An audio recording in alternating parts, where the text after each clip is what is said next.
بسم الله الرحمن الرحيم.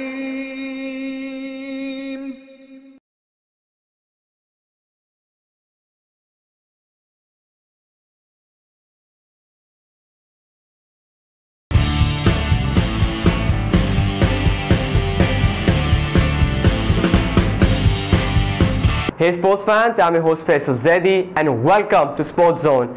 Let's get into action with some football as World Cup qualifiers were played over the weekend. Here are the results from the best matches played. An early goal from Alexander Kazakov was enough to hand Russia all 3 points against Portugal in Friday's World Cup qualifier in Moscow. The Zenit Petersburg man fired past Rui Patricio with just 6 minutes on the clock, and despite the visitors enjoying 70% of the possession, Fabio Capello's men were able to hold on for a crucial victory courtesy of some fine display at the heart of defense.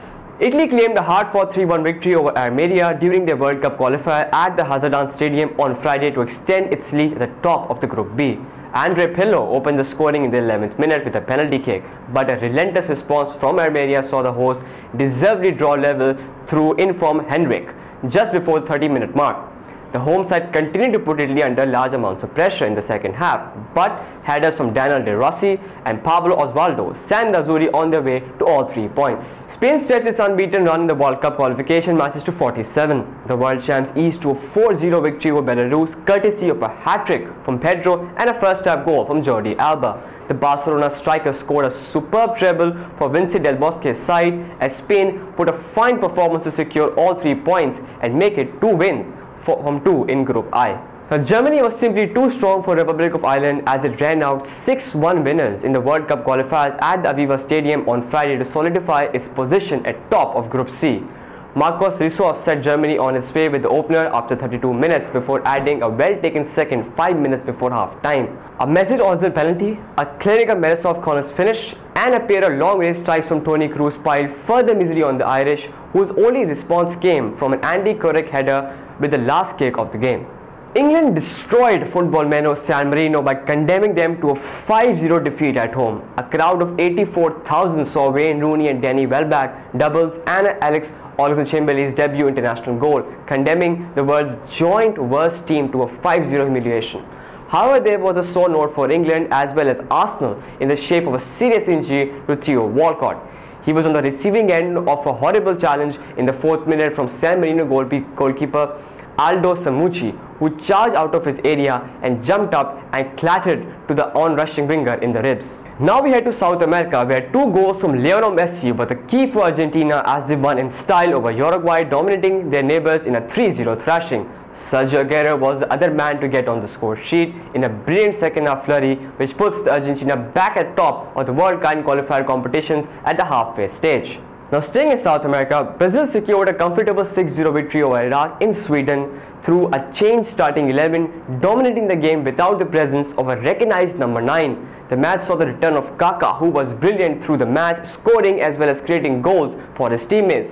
Chelsea's midfielder Oscar got 2 goals along with Kaká, Hulk, Neymar and Lucas were all on the goal sheet. Now it's time for some Formula 1, where Sebastian Vettel survived a late tire scare to go top of the Formula 1 Drivers' Championship with a victory in Korea. Red Bull's driver got the jump on teammate Mark Webber from second onto the grid and was able to ease away to his 3rd win in a row and go 6 points clear of Fernando Alonso, despite concerns his right front tire would wear out in the closing laps. Webber was a solid second as Red Bull became the first team to secure a 1-2 finish in 2012, with Alonso getting a maximum out of his Ferrari with 3rd place. Now to the world of cricket as Champions League T20 returns to South Africa. On Saturday, 2 giants of the IPL were head-to-head as defending IPL champions Kolkata Knight Riders took on the Delhi Daredevils. Kolkata Knight Riders won the toss and chose to bowl first and almost made a good start as the top 3 batsmen of the Delhi Daredevils got out for scores of below 30. However, the 63-run 4th wicket stand between Umang Chand and Ross Taylor put them in a strong position, especially after a 30-run 17th over from Balaji.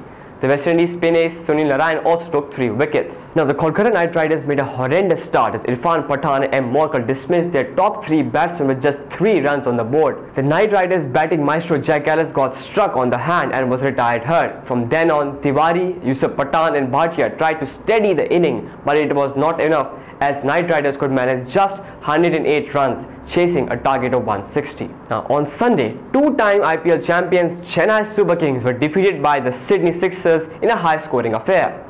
Chennai were to chase a target of 185 in the second innings, courtesy of some fine batting from Shane Watson and Moses Henriquez.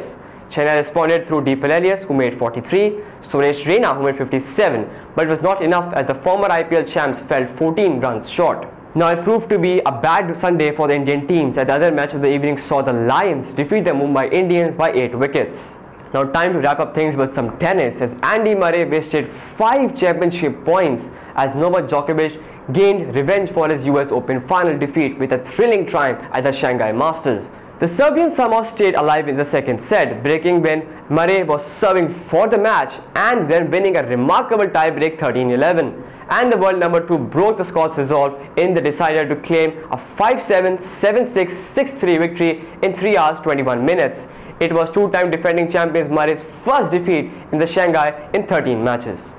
So these are some of the sporting updates from around the world. Make sure to tune in to the Sports Lounge. We will discuss the international matches as well as some cricket. Until next time, take care of yourself. Goodbye.